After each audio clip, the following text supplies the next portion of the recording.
The voice of Husker Nation is on the air. This is Hail Varsity Radio. Insight, opinion, expertise, along with the biggest names talking Nebraska sports. Join in with the show at 402-489-1240 or 1-800-825-5865. Now, here are your hosts, Chris Schmidt and Elijah Herbel. Welcome to it. Mondays here. It's Hail Varsity Radio. We're powered by Cornhead Lager. Chris Schmidt, Elijah Herbel, and you. Plenty to get into. Busy NFL weekend, but thoughts on Nebraska as we look towards Black Friday and a little bit more synopsis and postmortem on Nebraska-Wisconsin. Numbers to get in today. First hour, always open for you on a Monday, 489-1240, 489-1240.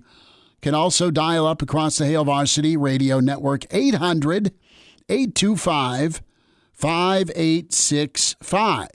Email the show, chris@hailvarsity.com, and can always watch the show, contribute in the StreamYard, Hail Varsity YouTube channel, Hail Varsity Radio Twitter feed, Facebook and Twitter also on KFOR.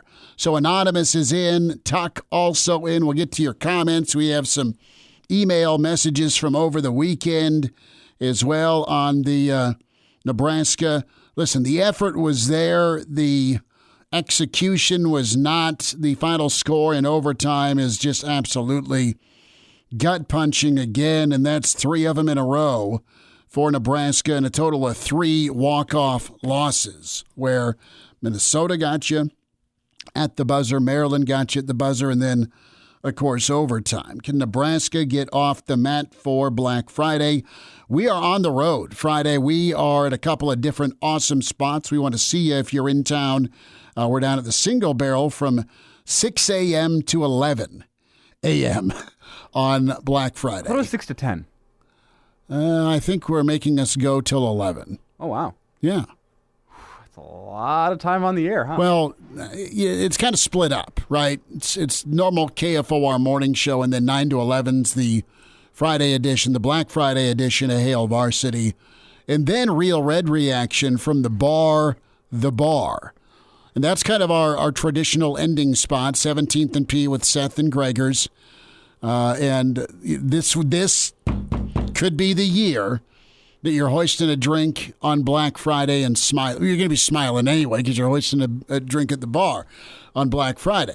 But it could be 6 years in waiting of that home for the holidays. Yeah. It could be different this Black Friday because Nebraska is bowling. My drink of choice on Friday will be tea and honey to keep the old vocal cords going. No, well, 5 hours pregame and the 2 hours postgame. That's a lot of time on the radio. You know what? They have Slinkies. And I'm not going to complain about it. We the Single Barrel with their wall of whiskey. We're going to be at the bar with all sorts of Slinky goodness. It is nice. We'll get into your comments here in a little bit, but just some questions to ask. All right, as you shake yourself off from the weekend. And Elijah's still just smiling because of his Denver Donkeys winning over the Vikings. He's fired up. Good shot or no shot? I mean, right now, when we talk about the old fuel tank, let's go there for a minute. Is that a big concern of yours as a Nebraska fan heading into this week because of who you got, how well they play on one side of the football? And, it's just been very, very tough. I mean, some of you are in that sitting in the corner, shaking, hugging your knees phase. Not quite fetal, but you can't take any more last-second punches below the belly button as a Nebraska fan this season, and quite honestly over the last 5 years. You've seen some progress. We'll ask the almighty question, are you buying stock in Chubba? As far as not only just for what you've seen moving forward. I am. I thought, you know what, if it's ever going to happen for him, as in let's have a coming out party, let's show what the rankings set out of high school, this is it. And if you're Nebraska, what do you preach? You preach development, and you're down to number 3, And now after the ball game, people are asking, me included, why the hell is he number 3?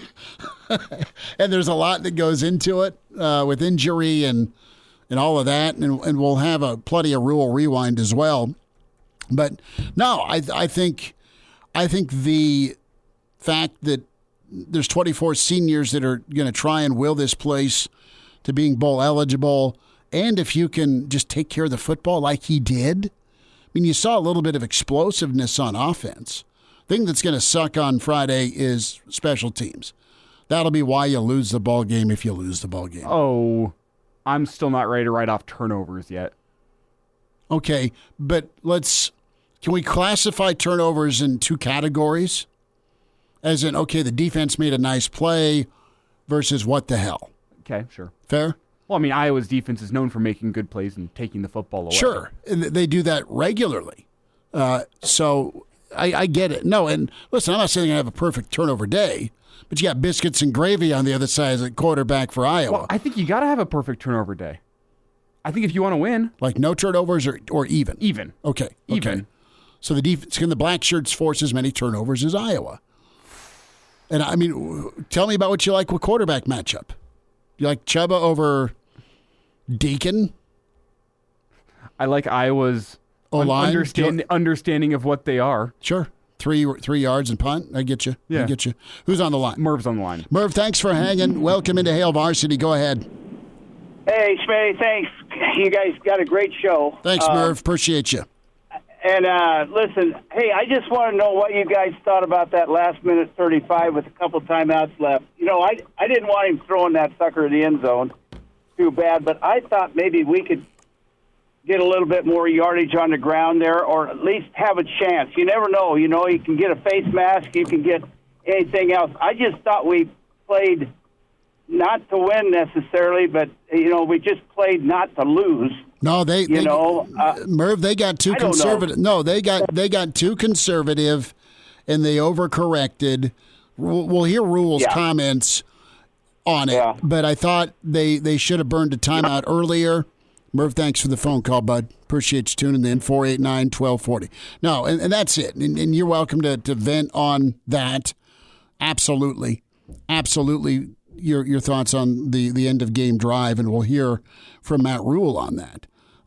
Totally understand. No, I think they got too conservative, and I think there was probably some run plays. Now, listen, I'm not a football coach. I wheeze, right? I'm not good enough to be a football coach. I'm not good enough to be a ball player. I'm not.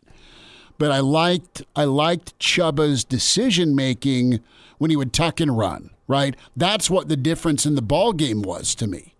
Was Wisconsin running the football, sticking with the run, and then, yes, some quarterback run was what Nebraska wasn't planning on, and that burned them. Mm-hmm. So I would like to have seen more Chubba with some sprint option where he would tuck up and run. He did that to the left side, the wide side, and then they went short side and it blew up. Listen, give me some more Chubba run or even some zone read with him, right, where he keeps or he gives.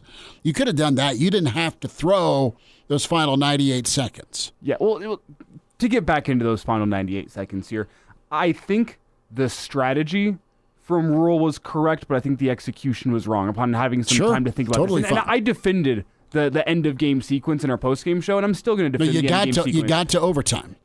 That's a win. You didn't give Wisconsin a chance to go win the game without you getting a rebuttal in regulation. That was the plan, is, hey, if we get a touchdown or we get a field goal, whichever it is, we don't want to give Wisconsin a chance to get the ball back and they can kick a walk-off field goal and there's no rebuttal there that you would get in regulation where you're guaranteed a rebuttal, at least a chance at scoring in overtime. I agree with that.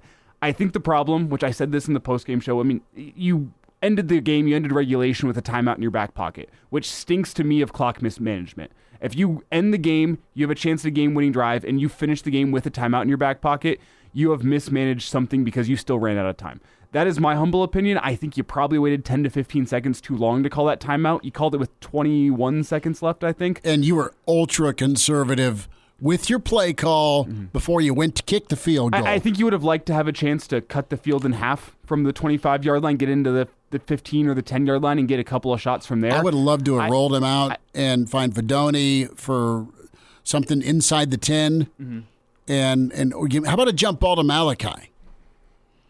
or finding Lloyd. I interrupted you. I'm sorry. Look at the end of the Broncos game with you have a mismatch in Cortland Sutton. You throw the jump ball and the Broncos get a touchdown and they escape dodge with the victory last night. I mean, kind of the same story where I don't think you executed the end of game plan perfectly, but I think the strategy was correct in that, you know what? Protective. You don't want to give Wisconsin a chance to go kick a walk-off field goal as time expires. You don't get a rebuttal. Execution wasn't perfect, but you gave yourself a chance in overtime, and Husker fans had the PTSD from the last 7 overtimes, and unfortunately Saturday was no better. But I think you would always rather give yourself a chance to go win in overtime whenever you do get a rebuttal than give Wisconsin a chance to go down and win the football game without you getting a chance to even have the football after. I think you reverse the roles. You be cautious at home and kick the field goal that gives you the lead against Maryland, and you put them on the table and see how it shakes out in regulation, because going to overtime is a son of a bee in Madison. Yeah. Who's on the line? We go to Jonathan first. Jonathan, thanks for calling. Go ahead. Hey, so this is going to create a lot of controversy, so I hope you guys have a lot of time to think about this and let it boil over. It's kind of two things. First thing is I'm not personally surprised we lost against Wisconsin. Just the record, we were 9-0. They were 9-0 against us. Just going off that wasn't surprising. But, okay, the second thing has to do with the upcoming Iowa game, and more specifically with Iowa itself, right? If I'm Iowa, I don't care about this game, right? You're already in the Big Ten championship. I'm starting my backups and third stringers against them, just that way they can be healthy for the Big Ten championship, because this is going to be the last time they have a chance at it, let's be honest, with the expansion, and, eventually Kirk is going to retire, so, it's just the odds are against them in the future. But, so think about it like this. If they start their backups and third stringers and they beat us, they can rub that in for years. That's worse than losing 7 in a row. Another thing, too, even if Nebraska does beat them, right, with backups and third stringers, I will just say, hey, you guys barely beat our backups and third stringers. That's just kind of my perspective on the upcoming Iowa game. If I'm Iowa, just like Nebraska's not on their radar. If anything, if I'm Kirk, it's like an NFL playoff game. You're resting your starters and overall stars.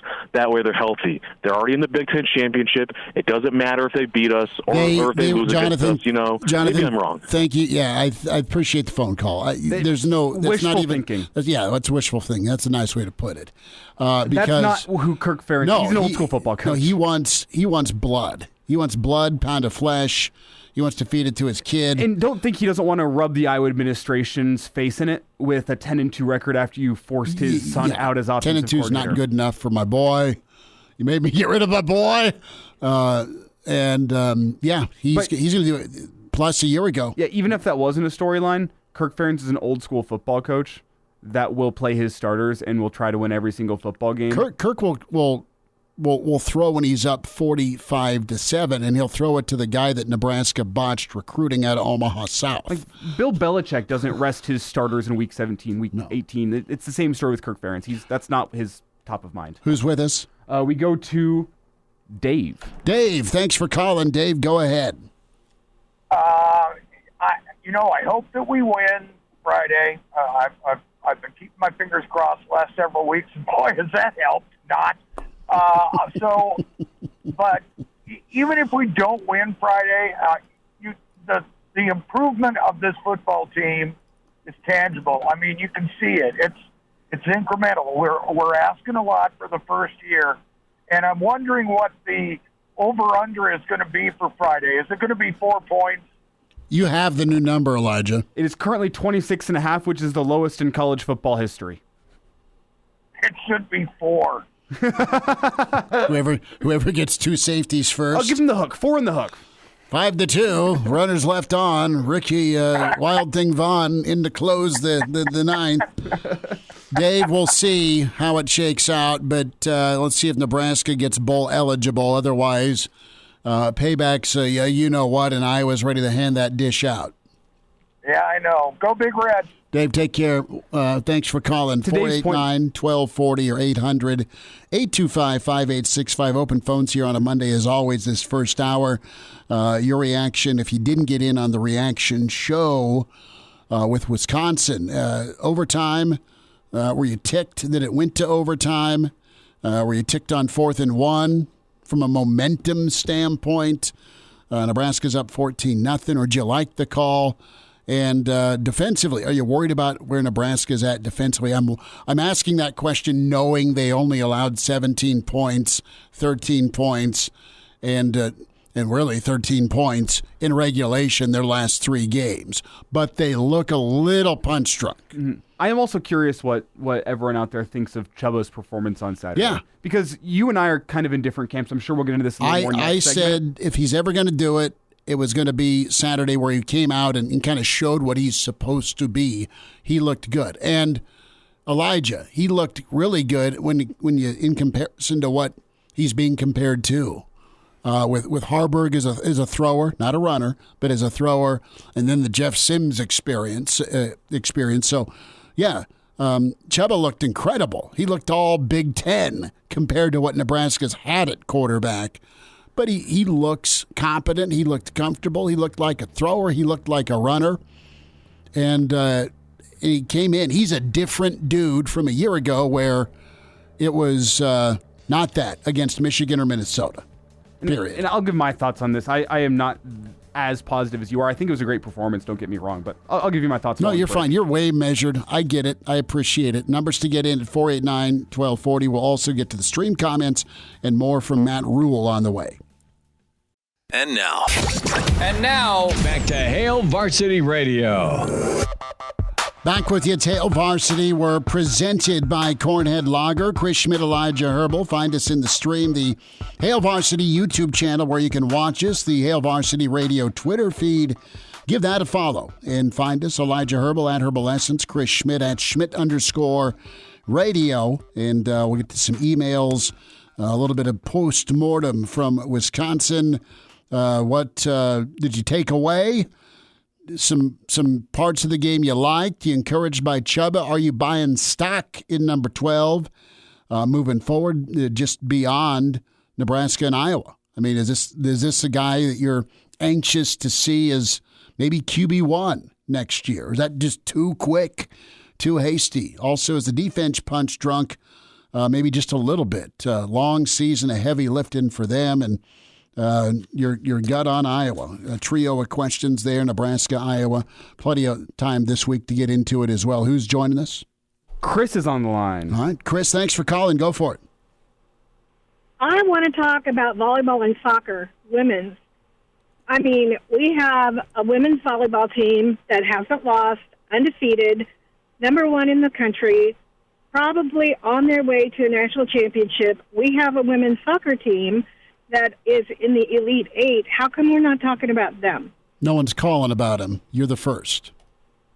Well, that's a shame because they're great both programs. amazing teams. It is a shame, and I personally believe bowl conversation out the window on Friday. I mean, Nebraska volleyball against Wisconsin is your main event. Your 3 o'clock. That's your 3 o'clock main event. That's your main event. The world's going to be watching that, and they'll pull another. I would agree. 600,000, 700,000 viewers. They're going to be great. And it's going to be a more enjoyable watch than Nebraska. Iowa. We're going to be doing the post game. We're going to be watching the volleyball game. That's what we're going to be doing. It's going to be a more enjoyable watch than Michigan, Ohio State. Agreed. Absolutely. You think it's okay? I mean, I personally think Michigan, Ohio State's going to be a low-scoring slugfest, too, on Saturday with those two defenses. Yeah, I mean, 2 different sports. I mean, and Nebraska's picturesque at it with what they do in volleyball. They're great. That's right. It's tough. See, we're not a volleyball school. We're a women's sports school. Yeah, the women's sports are incredible. They've done well. And softball, got to be excited about that, don't you? Softball's exciting. Basketball is exciting. I've watched Darian White play for years, for all the time she was at Montana State, because I'm a Montana State grad. I was on the very first volleyball team there, and they follow women's sports amazingly well. I'm not saying we don't. I'm just saying here we are towards the end of the season, and we're talking about a 5-6 football team. Mm-hmm. Why aren't we talking about our winners? Well, did you listen? We had John Baylor on before Nebraska-Wisconsin. You mean the game last week or the football game? Which game are you talking about? The volleyball game. We try and sneak in some volleyball. Well, I didn't listen to that game on the radio because I was actually there. I'm saying you're calling this show regarding why we're not talking about volleyball. I'm not talking about you. I'm talking about the state. I think the state talks a lot of volleyball. It does, and it should. It needs to. I want a John Cook cowboy hat. Can you help me with that? No, I could probably get you one from Montana. No, I'm saying like the Montana cowboy hat's sweet. I'm talking about the red one he had. I know which one you're talking about. You look wrong in a cowboy hat. I know which one you're talking about. You look like such a poser. Well, I'm not saying I can pull it off. I just want to try one on. Uh-huh. No, it's good. You look like an absolute poser in a cowboy hat, though, Smitty. Okay. I need to grow a mustache you and get some boots. I want to make a prediction on the Wisconsin-Nebraska game. Sure. I think it's going to be 4-1. All right. No, 3-1 in 4 whatever sets. We're gonna win 3. They're gonna win 1. 3-1. That'd be nice. And then wrap it up. Stay unbeaten with Minnesota. Chris, thank you for the phone call. Appreciate it. A lot of it's going to depend on whether or not they have the 6'9" girl from Wisconsin. Sounds like she's back, but she's a good ball player for sure. Thanks for the phone call today, Chris. Yep. All right, we talked volleyball. That's awesome. 489-1240. Volleyball's incredible. Does a great job. And, if you want to talk more volleyball, take phone calls, 800-825-5865. More on Nebraska, Iowa, Black Friday. So Rob emailed in, and he titles the email, Whiskey Thoughts, Drinking Whiskey. Who's on the phone? Chris Goforth, good friend. Oh, yay. Hi, Chris. How are you? Schmidt and Elijah, good to hear from you guys. Hey, I want to talk, first off, shout out to the women's teams. They're doing awesome this year. Absolutely. But going back to the game this last weekend and Chubba, so anyone who knows me knows I'm a Niners fan, so I might feel a little biased here with another Purdy on that team. But the way he was playing, I got a feeling that Chubba was a passer who could run. And not to say anything against the quarterbacks that we've had in the past, but they've always had this feeling that they were more athletic and runners first, and their passing skills weren't necessarily on par. I mean, Harburg's a great quarterback, but you look at him, he's at 49% passing this year so far. Chubba came in, about 62% in that game against Wisconsin, and I just get the feeling with him running that offense, and it's a small sample size, but he feels like one of those quarterbacks that has the ability to pass slightly above par than his ability to run, and we know he can run. That 55-yarder was a great example of that, but I get the feeling that he has more control of the passing game than the other two. No, he absolutely does, because he's an Elite 11 quarterback. I know Sims was as well, but just from being able to read defenses and feel, he had zero flinch to him with where he wanted to go with the football. And he got coached up at a high level and was prepared and was able to make the throws, and it didn't look like that was out of the ordinary for him. And you hit it. He's a dual threat, but he's a pass-first dual threat guy. And man, he's got that speed that he's able to get the corner and take off. So keep him healthy and, rely on his arm, but let him use his legs occasionally as long as he doesn't get smushed.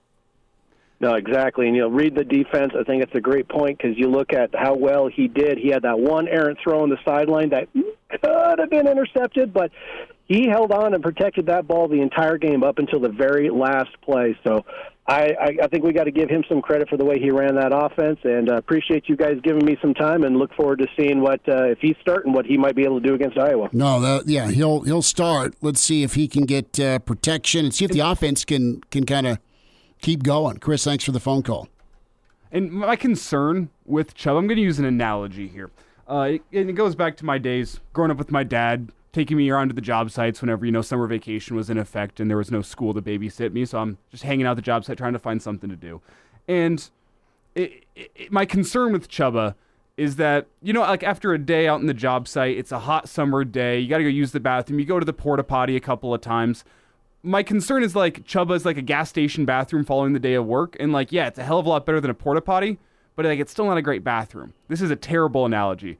And it sounded a lot better in my head, I do promise. But do you get what I'm saying here of man, nobody wants to go number 2 in the porta potty on a job site on a 95-degree day in Nebraska. You can't. It's awful. It's an awful experience. You drive to a gas station and you You buy a Snickers bar just so, And that's what I'm saying. That's what I'm saying. Is Chubba the gas station bathroom and that? Yeah, he's a hell of a lot better than a porta potty. Wow. Like there's at least air conditioning. The toilet paper's 2-ply. Like there's a lock. There's a lock. It's somewhat clean, but like at the end of the day, you'd rather have a much better bathroom. That's an awful analogy.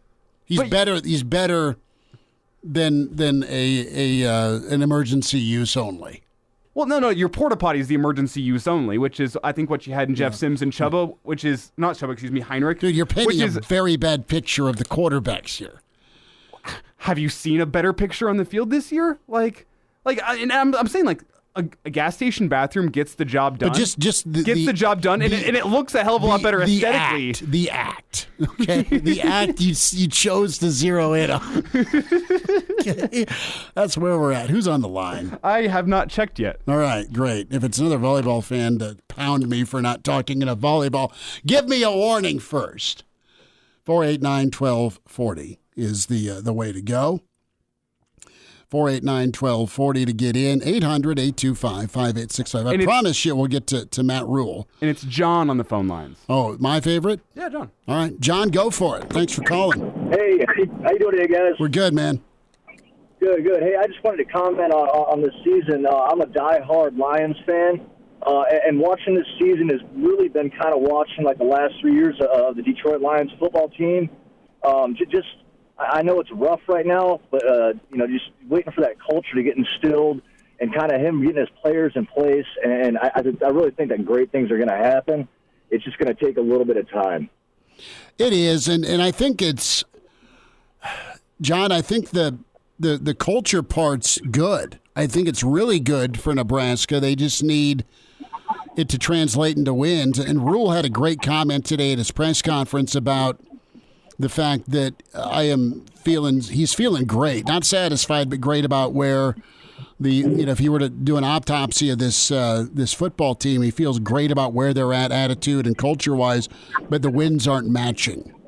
And that's what ticks him off, and both things can be true. We'll hear it here next segment. But no, I mean, you're right on. Detroit's been a build. They are fun to watch. They've got the right pieces. They're playing tough football. They're biting off kneecaps. Yeah, like I said, we definitely knew it was going to take a couple of years, but the way I see this program headed just reminds me a lot of that, and I'm excited to see what he can do with it. All right. Hey, John, thanks for the phone call, man. Appreciate you listening. Just imagine if they get 1240. Imagine if they get a bathroom with a bidet, No? I've never been in the bathroom with one. Game changer, I'm sure. You're missing out. Sure. I've told you this before. I got one installed at my house. See, Elijah is all about comfort. Cleanliness. You want comfort. You want a clean ball game. What I meant by that is you want a clean ball game from the quarterback. That's what I meant. That was... Well, yeah. All right, let's take more phone calls. Moving on. Hey, state title games going on tonight and tomorrow.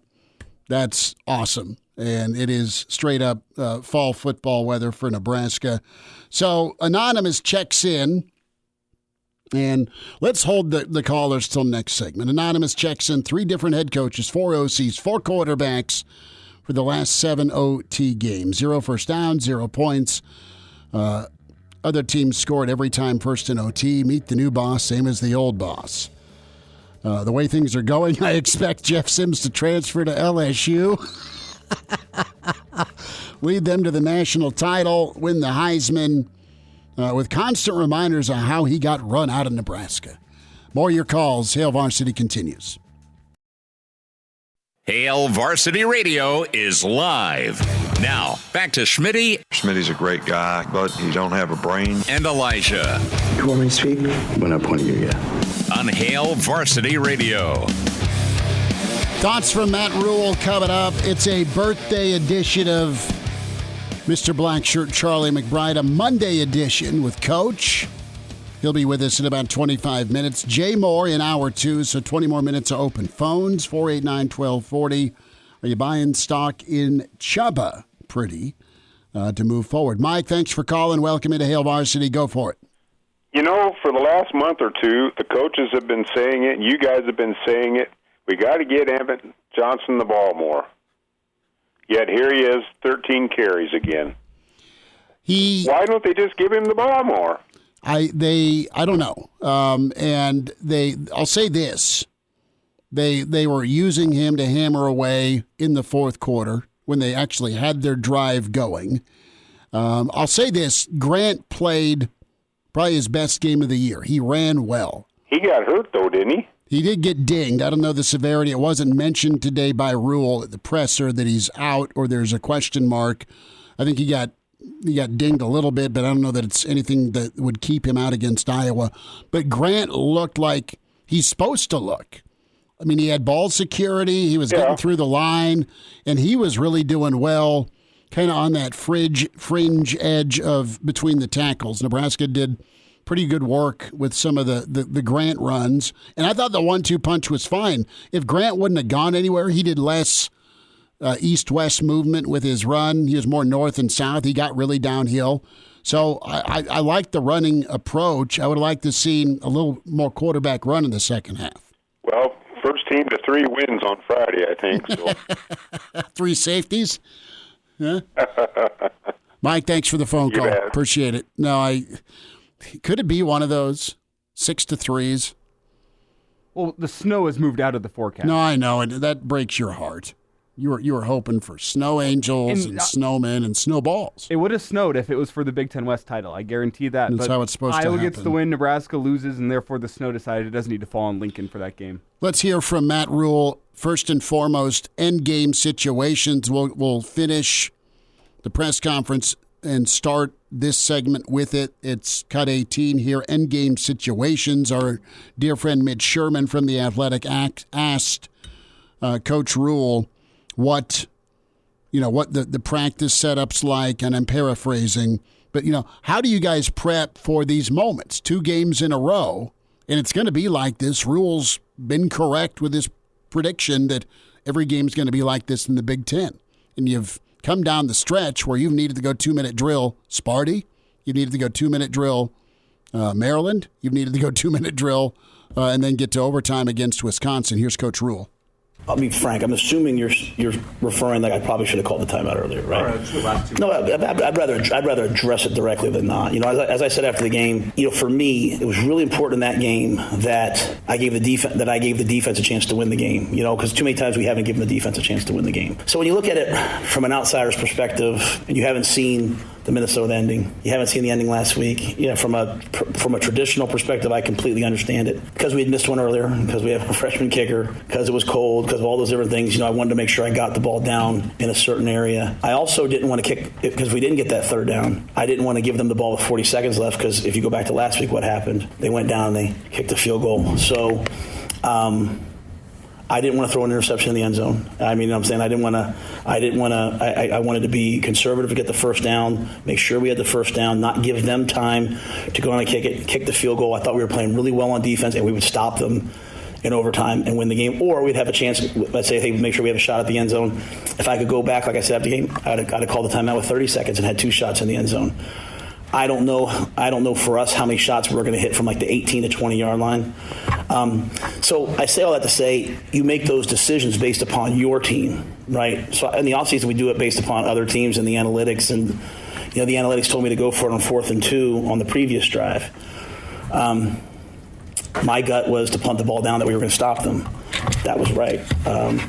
My gut was Michigan State. It said to go for on 4th and 7. That's what the analytics said. I punted the ball down. We got the stop. So, I think sometimes you have to take the analytics. They give it to me, and I also kind of take what we have. And, I'll be perfectly honest with you, like, we get that ball to overtime. We have them 3rd and 10. We have them 3rd and 8. And unfortunately, we just don't make the play. But I stood in front of the team and said, hey, guys, I wish I would have called the timeout with 30 seconds and given you 2 shots. Last side from Rhule, second part to a long answer on end-of-game situations. In terms of practicing it, we practice those things every Friday. We practice those things every Thursday, either or. We practice them all off season. I think when you see a quarterback who's been on the scout team not get a ton of reps, and he takes the ball from the 93 or the 94 and drives it down it's pretty good coaching by Sat and Garrett and all those guys. We took the ball down last night, with 3 minutes left, and there's just a fine line there of, hey, let's score. Let's guarantee a field goal. Let's try to score a touchdown and end this game, but let's not give the ball back to them. Unfortunately for us, again, I think I said it after the game. I had a lot of people say to me, why didn't you guys just run the ball the week before against Maryland?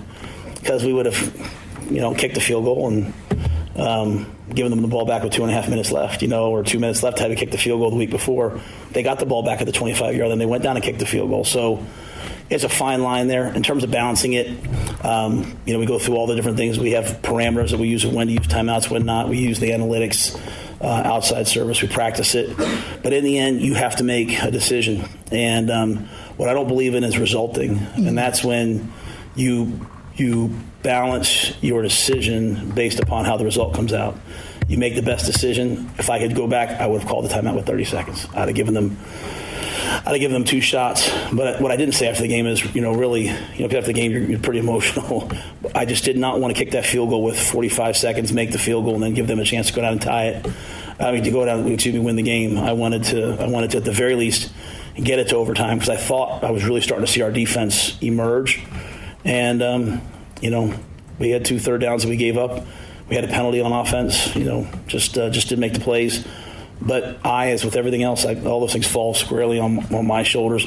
Like I said, I'd much rather answer it directly like this. I told the team, I said, guys, I wish I'd have done this for you. I wish I'd have given you one more shot. That's part of all this. I have players come into me and sometimes they have tears in their eyes. Say, Coach, I wish I'd have done this. We do the best we can. We come out the next week, but it was thought out. It wasn't like it was, just, hey, we don't know what we're doing. I just felt like I owed it to our defense to guarantee that the game continued. That's fair. And to be honest, the defense was super timely. They were more timely than they were dominant on Saturday night against Wisconsin.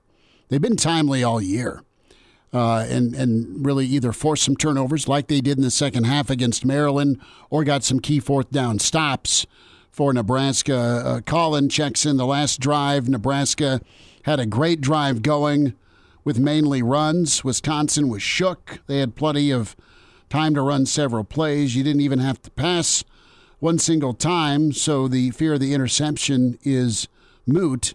And that's just it. You could have tried to pick up yards other than passing. You have a quarterback, I-back run game, and that's where I would like to have gone. You went to it in overtime, and you lost 3 yards with the option play. We'll get some answers on Chubba and, what the heck's kept him off the field. A fuller look before we get to hour 2. Coach McBride's on the way. A happy birthday for Coach McBride. Jay Moore, next hour. It's Hail Varsity, powered by Cornhead Lager. And now, back to Hail Varsity Radio. One final time this hour, Hail Varsity Radio. We're powered by Cornhead Lager. Chris Schmidt, Elijah Herbel. Thanks for all of you chiming in and checking in this first hour as we put Wisconsin to bed and turn to Nebraska and Iowa Black Friday. So the Chubba stock, I'm buying it. I thought he'd come out and play well. We can go to the tape on that. I'm not just... Oh, by the way, I said... No, I'm patting myself on the back, and yes, I will break my arm doing so because it was actually correct. He played and performed pretty well. Elijah's shaking his head like, yeah, you said it. I don't know how you were right, but you said it. So... But it's a small sample size. You know what? That's kind of my take with this. I would take that sample size in Madison any day. Well, there's plenty of people, and Madison is obviously different than Northern Illinois, but there were plenty of people that thought Nebraska found its quarterback of the future after the Northern Illinois game with what Heinrich Harburg put together. So I just want to slow the roll a little bit. Absolutely. Cautious is okay. Now, I don't think you after Harburg's Illinois game, like if I wouldn't have had the fourth quarter, I'd have felt okay about Harburg, but it's not even stayed steady. It's gone a wrong direction when it comes to the passing game. He's had fantastic first quarters now in multiple games, so I just haven't seen a full game performance from him. He was fine through the middle quarters. I thought you saw a good full game from Chubba. That's a good full game where you throw for 170 and you run for 105. Especially for a guy that's been riding the pine all season long. And I'll give him that, but I don't think there's anything that Chubba can do in these final 2 weeks of the season that would convince Nebraska that they don't need to go to the portal. No, you still shop. You still go shop for sure. Maybe he can give himself a reason to be in the quarterback running this spring as opposed to getting run off in the portal. Let's hear from Rhule on Chubba. I think it's cut 5 here. What's kept Chubba from getting on the field? I mean, he was just pretty far down on the depth chart, and he just. I'll let him speak on it more. I don't want to say anything that. I just challenged him a lot. He answered the call. I mean, he's a fighter. He's not a quitter. He's a fighter. He got better in the spring. I thought he really got better over the summer. I thought he got better in camp. I thought he suffered some adversity in camp. I thought throughout the course of this year, we've given him some chances in some practices over the course of the year. But I thought, when he went in the game, you saw what you see, what he does on the scout team. Honestly, when he gets on the scout team, he runs around, makes plays free. I thought he played free. And then this week with pressure, with a whole week of preparation, with a game plan, with all these different things, he went out and played the same way. So, you've heard me talk about guys killing the bear, like overcoming that thing that holds us all back. I thought maybe he did that through the course of the week. Maybe he'll sit up here and tell you. That's what I'm saying. He might say something different. I don't tell our players what to say. He might say, Coach Rhule's messed up and should have played me all along. Him and Heinrich are best friends. Let Heinrich tell you what he's been through to get to this point. We're sitting at the game and everyone's happy about Chubba. Heinrich was 5-3 as a starter for us too. He didn't get to finish that last game. Ask him about his journey to get here. So I'm proud of all the guys. When they go out to represent us, I can't tell you how hard guys were. Really proud of Chubba. He could have folded, he could have quit, and he has never done that. And that's to me, that's the mark of a guy who ends up being a good player. So Matt Rhule laid it out there, and I'm trying to read into, I challenged him. What did you challenge him on? And, Chubba hopefully will comment a little bit further on this. But Chubba's a guy that came in with lofty expectations. I mean, Coach Norvell's first high school quarterback recruit ever at Florida State. Right? That's who he was building his program around. You get Chubba in the portal, you get a nervous Chubba when you've seen him, and then you got a calm Chubba who was able to find some guys open and then show off some of those wheels. We'll get Coach McBride's take. Hour 2 coming up with Hail Varsity. The voice of... This is Christian Peter. I'm sorry, but the stories I have about Charlie are not appropriate for the public. The right case of the Mondays. It's Mr. Blackshirt, Charlie McBride, on Hail Varsity Radio. Back in, it's Hour 2. It's Hail Varsity Radio. We're powered by Cornhead Lager, Schmidt and Elijah Herbel. And you hear that tune, Painted Black, and the Stones. Let's hear from Mr. Blackshirt himself, Charlie McBride. A Monday with Charlie, and it's a birthday Monday with Coach McBride. Coach, did anyone bring you a piece of cake today? Happy birthday. Well, it's not my birthday, really. That's what it said on Facebook. I know. My wife told me this morning when I got up, she said, happy birthday. I didn't even know it. I didn't pay any attention to that. So, but it's around the corner, right? Have I missed it, or is it next week? Well, I'll tell you what. Here's what you got. Debbie's birthday is Saturday. Yeah. I just found out. She told me. No. And mine is, and let's put it this way. We're both kind of in our 80s, and that's I don't know whether that's trouble or not, but when you're that age, you got to be careful what you say, because you don't know who the heck you're talking to anymore. you don't want to jinx it, I guess, is what you're telling me. I like it. I turned on the TV this morning. Listen to this. It's 6-something, and they have one of those gambling shows on or something. Yeah. And one of the guys, all of a sudden, he said, and so-and-so from Iowa said, we won't have any trouble. So I kind of figured out it was, I guess they were talking, it was their quarterback. They had been talking, somebody had been talking to him. Mm-hmm. And I guess he said they're not going to have any trouble.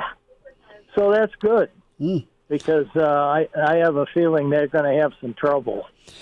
If that's the word out of Iowa City, that they don't think they're going to have any trouble on Friday, then you know what, bring it on, I guess, if you're Nebraska.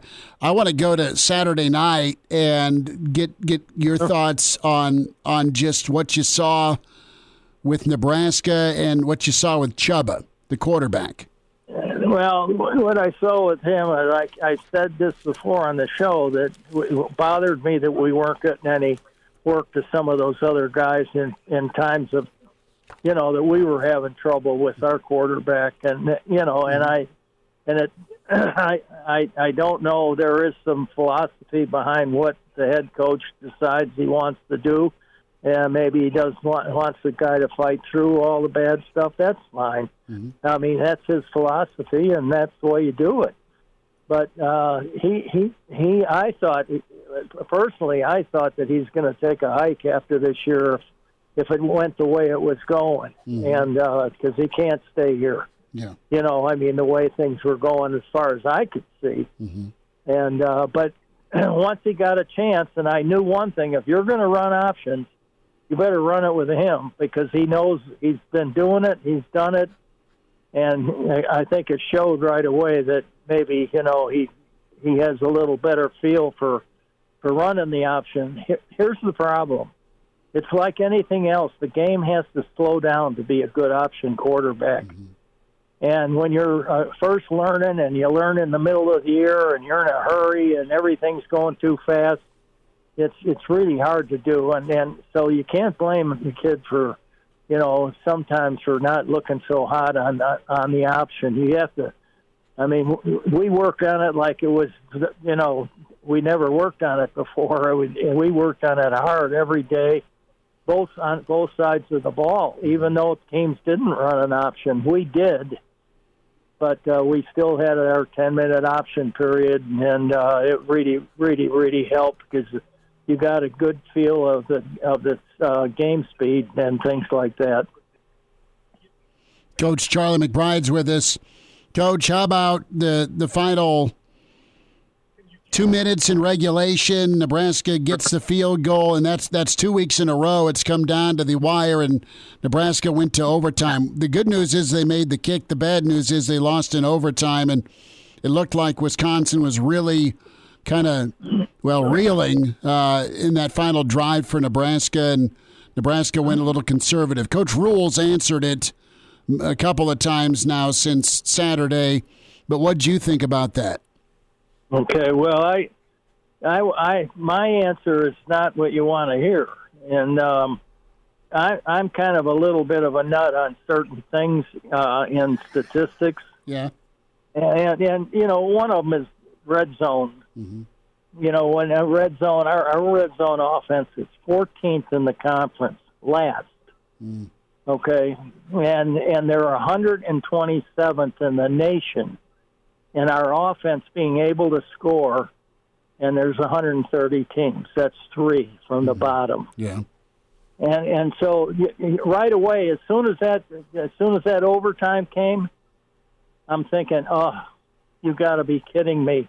And then defensively, we're not too bad. We're, I think, somewhere around 8th and 67th in the country, which, is pretty close to halfway. But, I mean, those are the things you kind of look at it, and third down was another big thing that I always looked at. But the red zone thing is, that's money, and that, you talk about who you think's going to win and who you don't. If you look at that, they're almost into the 20%. They're in the middle 30s percent of the percentage-wise, either way, and that they're going to, and if you only have 30% that you're going to stop them, and 30% that you're going to score, that's pretty tough. And when that happened, that's what I thought about right away. Was our problems we have inside the 20. If you notice, all our scores are coming deep. Yeah. Probably the majority are coming, big plays. And so that's kind of, what's scary to me is our offense inside the red zone. Well, Charlie, then that is made an even bigger issue by the fact that you send it to overtime, which is just a red zone game. It's one team's red zone offense versus the other team's red zone offense. that's exactly what I'm getting at. You know, when you see that happening, and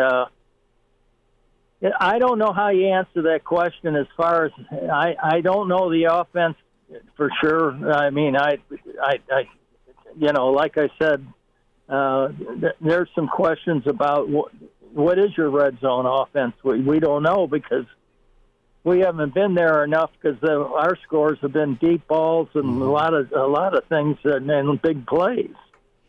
And so it's a you know, it's a tough thing, and you know, is when we have been down there and have been pounding away, it isn't easy. Right. We haven't, you know, and it's been like, you know, biting your nails is the thing, and you know, that's the thing. It's kind of when you aren't there, you're not coaching, you don't know the players that good. But I'm starting to get to know some of the players, and I was sorry that we didn't see Chubbuck at least a little bit earlier, at least get some snaps during the season, because I think that when he got in there, you know, he actually looked like he had some confidence and stuff like that, whereas I think that Harburg at times showed confidence, but he just looked like he was pressing so much. And that's from being a young person. I mean, and Chubbuck's young, but he's been through the gas a little bit more. Coach, I want to get your thoughts as we gear up towards Black Friday. Are you concerned about Iowa? Do you think Nebraska can get bowling? Well, I tell you what, everybody, you know, right away, everybody is saying they can't do it. They've screwed up enough times. They've done this. You don't know what's inside these guys. And I'm not a betting guy, okay, but I'm still I feel a little bit better about what I'm thinking is that, you know, there's always a time when if another team feels like they can just handle everything going on, no problems at all, that's where you run into the problems. And I'm really confident. I just got a feeling that, you know, maybe they better really be ready to play. And because I think there's some mad people, and it's the first time I've been able to kind of really say that. Mm-hmm. I think there's some people that are on our team defensively and offensively that, you know, hopefully are going to show them who's boss, and we did it last year, and we can do it again. Well, Charlie, according to Vegas, Nebraska is now a 1.5-point favorite in that game on Friday. And it's been attributed to people saying, well, Nebraska's got more to play for on Friday, trying to make it to a bowl game. Iowa's already locked up an appearance in the Big Ten title game. They're going to come out and maybe play flat because of that. Do you think there's anything to that notion that Nebraska's got more to play for on Friday and therefore they're at the advantage in the football game? Well, I'll tell you right now, they all of those kids and some of those guys that'll be leaving the team and everything else, they got something to prove before they leave, and that sometimes you sleep on that one. And if you've been the guy that everybody says is so wonderful, and we've been this good, and we're, you know, we got the best defense, or we got the best offense, or we got a new quarterback who's great, he may be, but you know, sometimes that can really hurt you. I mean, and sometimes it can put you to sleep. And if that happens, then, you know, I can use some words, but I guess I don't know what ones to use exactly. But sure. You know, it can hit the fan good. Coach, what do you think of Tony White, his name being mentioned for some coaching openings, maybe even the head job at Syracuse, Nebraska's defensive coordinator? Well, that's up to him. You know, if he feels like that's the right thing to do, then you have to do it. And, you know, for a young person to get a head job, sometimes it's grab it and we got to find out right away. That way, you know, if you don't do it, then you can still be what you are now. I would say this, that would be the only thing that I would, you know, leave for would be a head job. I mean, and what his thinking is, he's young. It's probably pretty hard for him not to leave. But again, I haven't been around him long enough. I know that he's got the quality. He's the kind of person that you'd like to have as a head coach, and I said that from day one when I talked to him, that this guy is special, and I think he is. But again, that can fall apart easy when you don't win any games, and that's the only problem. So you aren't going to turn a head job down that's good, and you got a good recruiting area, and so you got a chance. Well, the one thing Matt Rhule said today is it's got to be the right job, and that with all the resources, and he made a really good point with that. Coach, it's that time of year. We'll see if Nebraska gets to postseason. We'll know about 3 o'clock, 2 o'clock Central Time with Nebraska and Iowa if the Big Red can get to 6. And it's been an interesting year. I want you and your family to have just an amazing Thanksgiving, okay? Well, we'll do that. We're going to work hard at it. I don't know how good we'll do that. Sometimes I burn things. What side dish would you get rid of if you could get rid of a side dish? If you could intentionally burn one. Maybe sweet potatoes, but I like them. Yep. Okay. See, we're in the same boat. I'm what you call a human garbage can. So you eat it all, huh? The old seafood diet. That's right. Okay. That's all right. Well, Coach, you take care. Best to your family, and have a great Turkey Day, okay? Same to you guys, and same to all those folks back in Nebraska. Have a great Thanksgiving. All right, Coach. You take care. Okay, bye now. There he is, Mr. Blackshirt, Charlie McBride, a Monday with Charlie. And I'm with Charlie on the old sweet potato take. They're not good, especially They're incredible. Especially with the marshmallow topping. You don't get rid of regular mashed potatoes in lieu of sweet potatoes. You have not. Both. Well, your problem's the marshmallows? The marshmallow topping, all the brown sugar in it. It's more of a dessert, and I'd prefer pumpkin pie to sweet potatoes. Just have both. You can, but don't ruin my Thanksgiving plate with freaking marshmallows. Just don't eat it. Grossness. Everyone else likes it. I don't get folks who don't like the green bean casserole. That's glorious. I love green bean casserole, yes. And it's also so easy to make. Sure, my kid can't do a lot of things like count his money, save his money, make his bed, pick up for the dog, do his homework, show up on time. There's lots of things I'm working on as a bad parent, but he can make green bean casserole. What's like what, a can of cream of mushroom soup and some I green get it. beans? I'm not saying he's a scholar. I'm just saying there's some things he's okay at, and one of them's green bean casserole. We have no time at all on with Tony White and Coach Raiola, do we? Or Coach Rhule? No, we don't. But we do have a comment in from Eric on the stream. He says sweet potatoes are communist potatoes. Why, man? Because I like sweet potato fries. I'm not going to take them over regular fries. And sweet potatoes are fine, but I don't want them ruining my Thanksgiving. You have them for sure. Sweet potato fries are great, depending the bar you go to. I've only heard. I've not had sweet potato fries in 4 months. Oh, that's about right. Cry me a river. All right. More comments from you in the stream. Comments from Jay Moore, Blackshirt Husker NFLer. The Blackshirt Hour continues. It's Hail Varsity. We're powered by Cornhead Lager. All-State, 2-year starter, and rush in for the Big Red and NFL vet. Is Dudeness or Duder or El Duderino if you're not into the whole brevity thing. It's Blackshirt Jay Moore with Hail Varsity Radio. Back into it, Hour 2, it's Hail Varsity Radio. Blackshirt Husker NFLer Jay Moore with us, the Blackshirt Hour, co-host Big Red Wrap-Up. And find Jay on Twitter at JMoore44. And if you see Jay in public, don't touch his hip, but it's going to be as good as new off the tee box, Bird. How you feeling? I'm good. Every day's gotten better. Still a lot of some tenderness and some swelling and some bruising, but that's what happens when you get a total left hip replacement at the age of 40. So, but everything's good. Every day's gotten a little better. And honestly, I think by, Thanksgiving, usually the first week, you get the first week and you're about not good to go, but you come a long way after surgery once you get to that first week.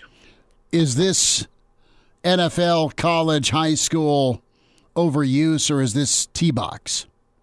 This is definitely from football. Okay. Unfortunately, I think golf hasn't helped it. When I retired, 10 years ago, I saw a specialist at Tulane, and he said your left hip already has major arthritis in it. I just hope you can make it to 50. I made it to 40 before having to get it replaced. So yeah, I don't know exactly. I never had any pain in it. I never had, there's some stiffness every now and then. But this year the pain just got, I couldn't handle it anymore. So had to get fixed, and I'm ready. In a few weeks I'll be good as new, and we'll be able to enjoy the next, 30 years of my life. Well, Jay, one step closer to becoming the $5 million man. Yeah, just call me, Terminator. Yeah. Well, Nebraska and Wisconsin went a little overtime. Let's start there, Jay. And, a great start for Chubba. Then, a momentum switch, just swinging 4th and 1 stop. The defense had their moments, but weren't, October good is the best way to put it, against a better opponent. Still got to overtime, but a lot to unpack with another potentially botched 2-minute situation, and then you don't get your best on offense defensively. You can't get off the field defensively. You don't get your best offensively. What do you make of the loss in OT? Yeah, it's obviously very, it's a disappointing loss. You finally, from the standpoint of, you finally get some help from your offense, starting off fast. That hasn't been the situation all year. The defense has really held the things together, but somehow, some way, Chubba Purdy gets going and the offense gets going. You up 14-0. You get a couple stops early on defense, and then you think, okay, here we go. We're finally going to have success in Madison and get our 6th win of the year and kind of move forward. And they didn't. And I think the difficult thing for me was that the defense just wasn't at their best.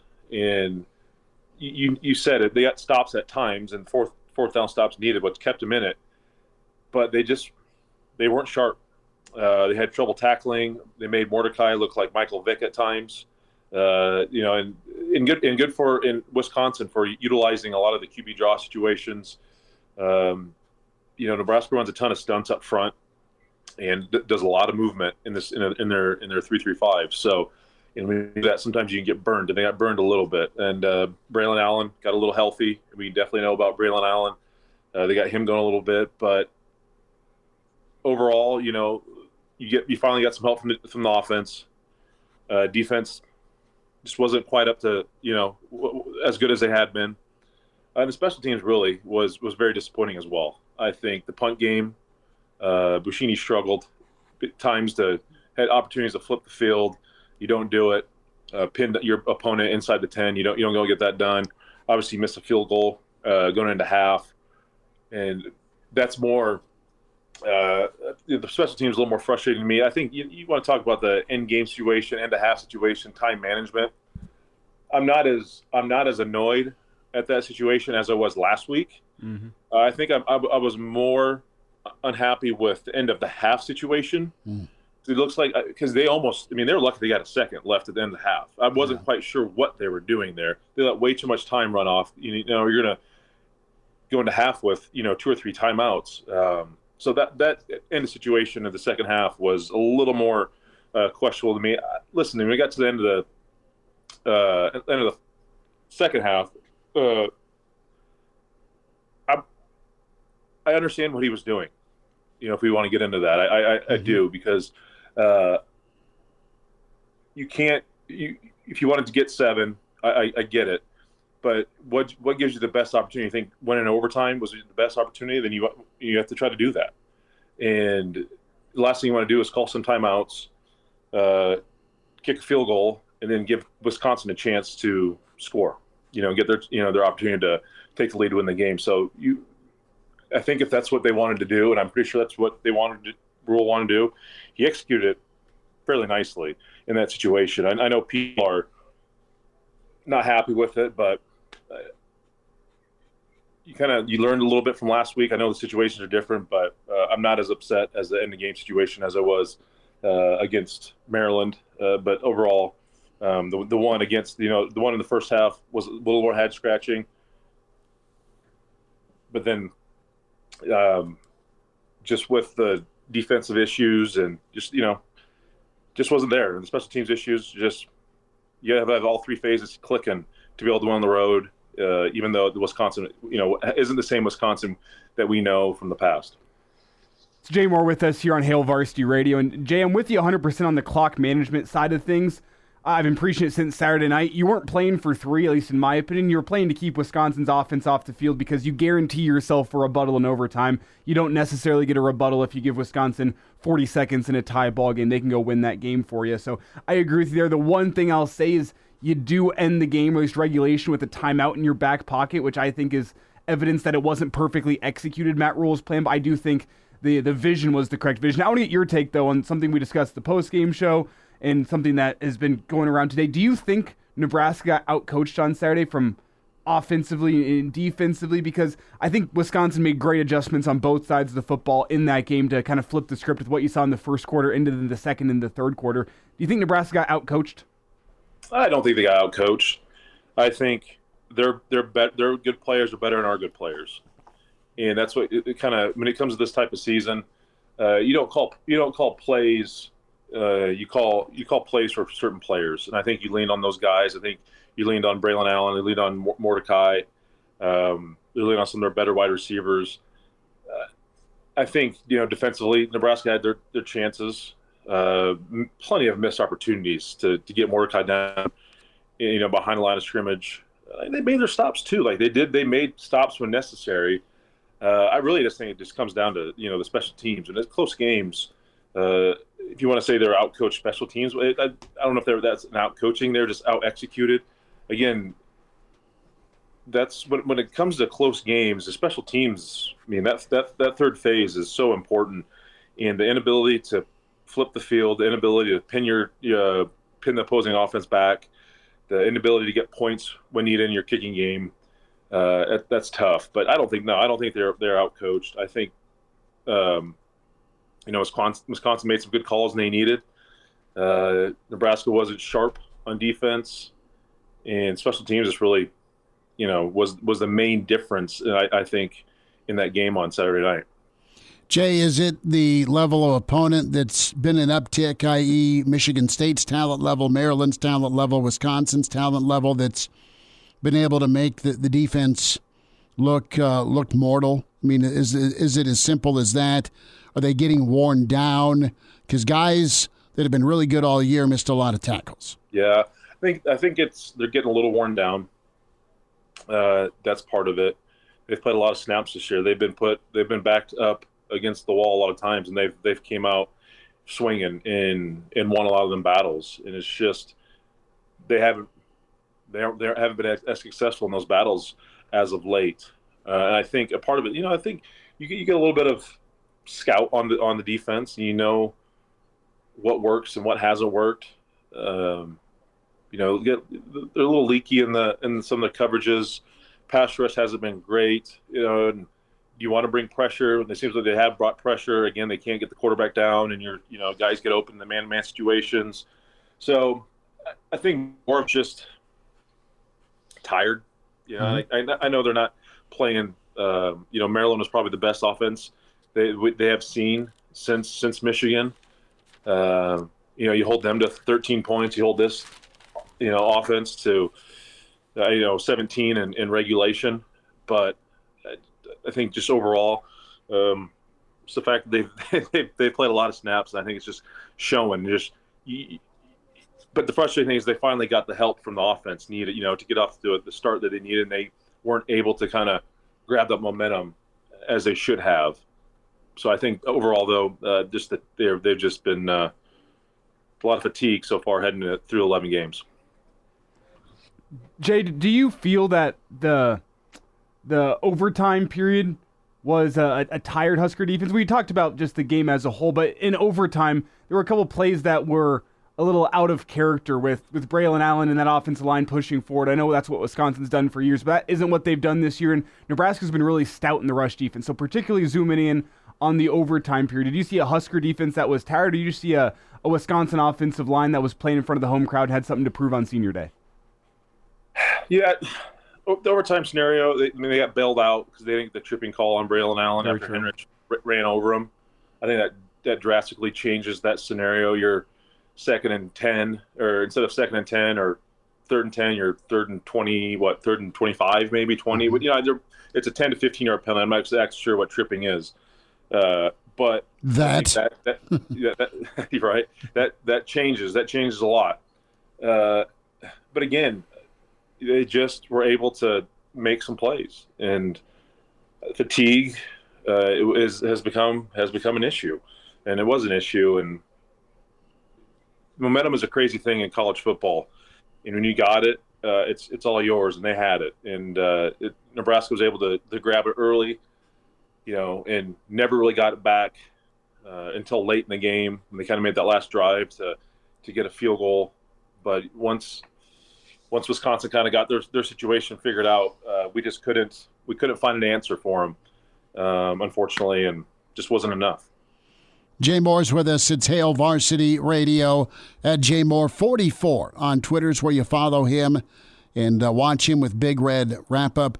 Jay, Elijah and I touched on this earlier. Are you buying stock in Chubba beyond this year? Well, yeah, I would. I think it's obviously you get pretty low right now, so I'd buy some.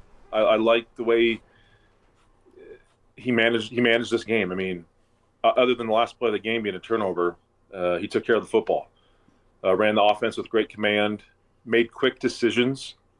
If it wasn't there, he took it and ran. If it wasn't there, he got rid of it. He didn't try to string things out. He didn't try to force things that weren't there. So I like that from the game management. I don't remember him being as fast. Even though the few times he came in last year, I know he's been banged up this year with a groin issue, but homeboy can run a little bit. So I love that option for him, and it's gonna be interesting because I still think they got to look to the portal in the offseason. You just have to get better at that position. But I think what I saw from him last night, and continue to hopefully see from him on Friday, and hopefully in the future in a bowl game. You'd like to see him get a chance earlier, but obviously I know there's some injuries and him being banged up, so I know he wasn't quite available. Jay, if Chubba has another performance like he had on Saturday against Iowa on Friday, who's a very good defense, and I am calling Chubba's performance on Saturday turnover-free despite the turnover on 4th down in overtime because he did hit the receiver in the hands and it tipped up in the air. It's unfortunate, and also it's 4th down in overtime. You got to make that throw no matter what. I don't think that interception is ever going to be something that's held against Chubba, so I'm going to call it a 0 turnover day despite the fact that the stat book won't say so. If it's another turnover-free day for Chubba against a very good Iowa defense on Friday, do you start having concerns about this coaching staff's ability to evaluate quarterbacks? Because I'm not sold on Chubba just yet, but another good performance against a good Hawkeye defense could flip the script for me. Not necessarily. I think, again, I don't know the injury timeline of Chubba, when he was available, when he wasn't.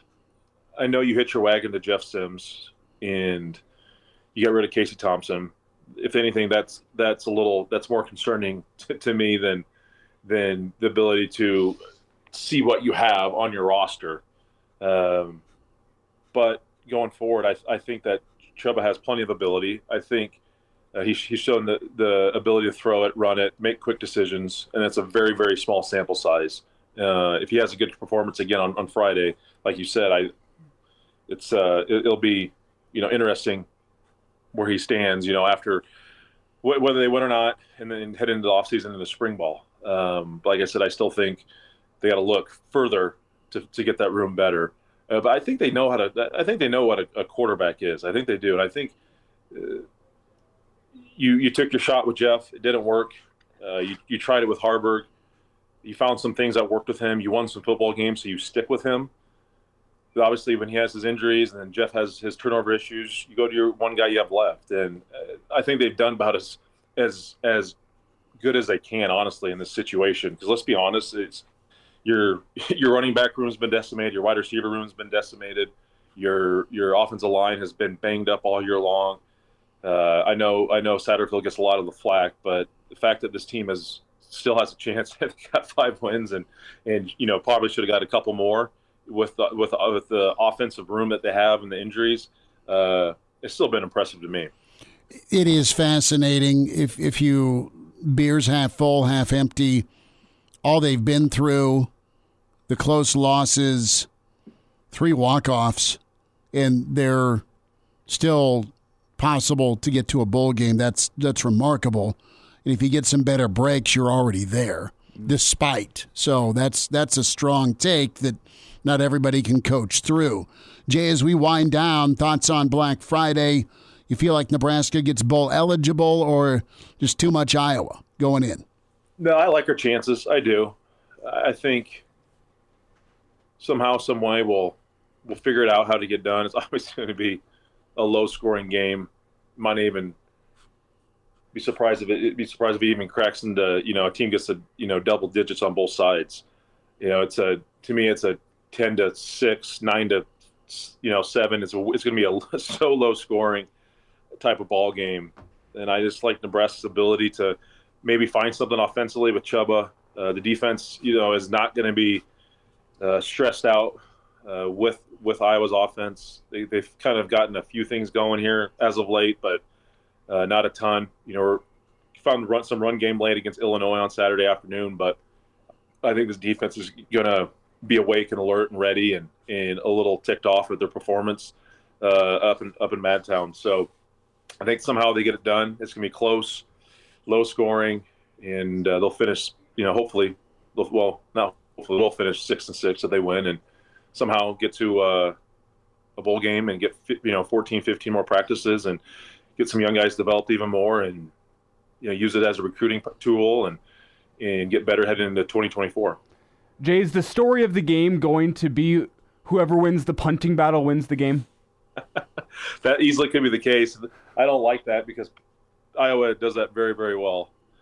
Their punter is outstanding. That's just what Iowa does so well too. Is their special teams are always so good. Their kicking game, their punter pins guys deep more than anybody.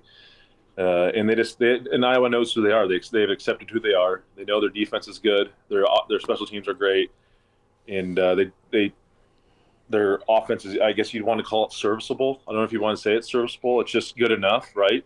And they get points when they need points, and your defense gets turnovers. Their special teams creates touchdowns and safeties and all sorts of things. So if it comes down to special teams, I don't like Nebraska's chances. In most close games, they do come down to special teams, but somehow I still think Nebraska finds a way to get it done. All right, Jay, what item are you kicking off and banning / erasing from the Thanksgiving Day spread? Oh, man. I think the only thing I don't like, I'm not a picky eater at all. The one thing I don't get is the green bean casserole. Oh, you antichrist. It's good. That's not my thing. Not my jam. Pass it over. It's so simple and easy to make, too. That's the best part. No, I'm out on that one. Man, but you just haven't had the right kind. You give me it's the turkey, it's the mashed potatoes, it's the stuffing, it's the cranberry sauce. Yeah. But it's all covered in gravy. Okay. Even the cranberry. Oh, yeah. You're going to jail. Oh, you get everything. Yeah, no green bean casserole for me. But I like them. Yeah, the pies, give me all of them. The sweet potato casserole, love it. Does the sweet potato casserole need the marshmallows on top? Yes. I think that's gross. No, dude. Oh, no, nasty. You're already going sweet potato where there's brown sugar and honey and butter. Yeah, the marshmallows on top. You just hate marshmallows. Ugh. That's fine. Nasty. Well, Mr. Camper here hates marshmallows, huh? You gotta have a little marshmallow, brown sugar, cinnamon on it, to get that caramelization going. Yeah. Bird, enjoy Thanksgiving and heal up, all right? Thanks, guys. Appreciate talking with you. Good stuff from Jay Moore, Blackshirt Husker NFLer. As always, get the podcast, Spotify, iTunes, Google Play. That's where you can find Hail Varsity, and subscribe the YouTube channel, Hail Varsity YouTube, and follow the Hail Varsity Radio Twitter feed at HVarsity Radio. We'll wind down on Monday next on Hail Varsity, powered by Cornhead Lager. And now, back to Hail Varsity Radio. I'd turn the camera around if it was turnable. Sparky is in. He's Raider fan. He's been Raider fan forever. But he didn't like that Broncos game last night. He probably did not. Sparky's probably Ken Stabler, your guy, growing up? Oh, absolutely. Yeah, he liked Ken Stabler. Ray Guy. Yeah, Ray Guy. Punting, see? He knows what's happening on Black Friday. The team that punts the best will win between Nebraska and Iowa. A reminder to get buckled up. Hands on the wheel, eyes, and focus straight ahead. The driver's got one job: to drive a message from the NDOT, Highway Safety Office. Happy Thanksgiving, Sparky. Sparky's my man, dude. I was his intern 1,000 years ago, and he would take me to Hooters restaurant for remote setups. It was wonderful. It's not, hey, do X, Y, and Z. He's like, dude, do you want to go to Hooters? Like, yes. Well, what I love about Sparky is we got connected on the old LinkedIn, and I was expecting it to be his actual name, but it's not. It's just Sparky on LinkedIn. I respect Mr. Sparky. Mr. Sparky. It's Mr. Sparky. Steven checks in on the stream, and we'll post some stream comments during the commercial break, just so we get them at least seen by our friends on the Hail Varsity YouTube channel. Steven says it would really suck to lose the wrong coordinator after year one. Can we sneak in Coach Rhule on Tony White? Let's get that done. Go get a job. How do you advise them to handle it while the season's still going on? Go get a job. I told Tony. Search firm called me, asked for Tony's number. I said, yes, you should hire Tony White. Tony White should be a head coach. He's excellent. I told Tony, don't take the wrong one. Don't take the wrong job now. Don't take a job with no resources. Don't take a job with no support. Don't take a job without a great recruiting base. Don't take a job, hear me now when I say this, this is deep, where the expectations outweigh the commitment.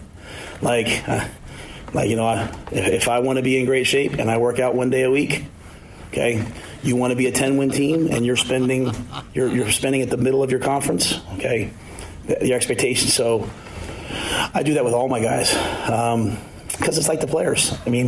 I want them to want to be here, and I also want them to advance. I don't want guys who only want to be here, and I've brought guys back, like when I see Elijah Robinson at A&M, I get proud. Evan Cooper's been with me, but he left and went to Miami and came back and worked for me again. So, in season, we have so much time. You know what I'm saying? We have so much time.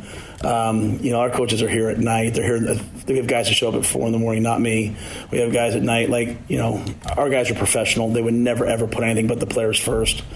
But, yeah, anybody that's called me about Tony as a head coach, I've said, yeah, give him a shot. And I tell Tony, pick the right job. Don't pick the wrong job because we're going to be good on defense here for a while. The stark reality, and maybe people like it, maybe they don't, is everywhere I've been, we've had a good defense. And everywhere I've been, we've had kind of a middle-of-the-pack offense. We're not quite middle of the pack yet on offense. I'd like to get to be more dynamic. I've never had athletes like this. Wait till Malachi and Jaden and Quentin and all these guys grow up. I think we're going to be pretty darn good. But we're going to be really good on defense for a while if Tony decides to stay. If he gets a head coaching job and he wants to take it, I'm going to hug him, love him, wish him the best, and then we'll continue to play good defense. So he is a champion for guys on his staff. Go do your thing, go get paid, but make sure it's right. Thank you for spending time, for calling in, for being a part of Hail Varsity on a Monday. Back tomorrow at 2. Check that 4. I wish it was 2. Jeremiah Searles, Mitch Sherman, Scott Docterman tomorrow.